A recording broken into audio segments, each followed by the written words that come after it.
Berita selanjutnya pemirsa, berdasarkan pantauan pihak DKPP Sumatera Selatan, pasca Hari Raya Idul Adha, kebutuhan pokok mulai berangsur mengalami penurunan seiring menurunnya permintaan pasar.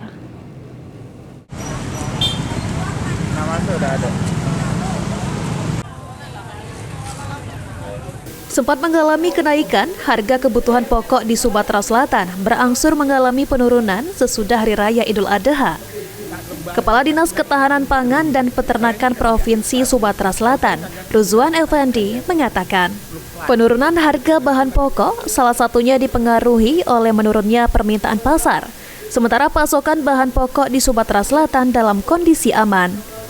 Sehingga dengan pasokan yang tersedia, diharapkan dapat menjaga kestabilan harga bahan pokok dan komoditas di Sumatera Selatan.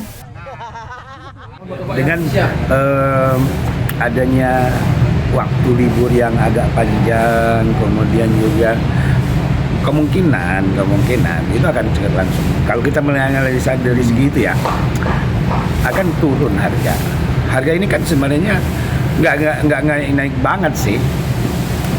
Hanya dalam arti 1.000-2.000. Nah, pada saat ini nanti habis lebaran dengan libur yang panjang ini kalau saya lihat akan menurun. Faktornya sendiri apa Pak? Apakah emang permintaannya? Kalau saya lihat dari permintaannya, stok ada, permintaan menurun ya otomatis untuk mengimbangi tersebut. Ruzwan menghimbau agar masyarakat selalu berbelanja sesuai kebutuhan dan tidak boros pangan, agar ketahanan pangan di Provinsi Sumatera Selatan dapat terus terjaga. Eki Saputra, PAUL TV.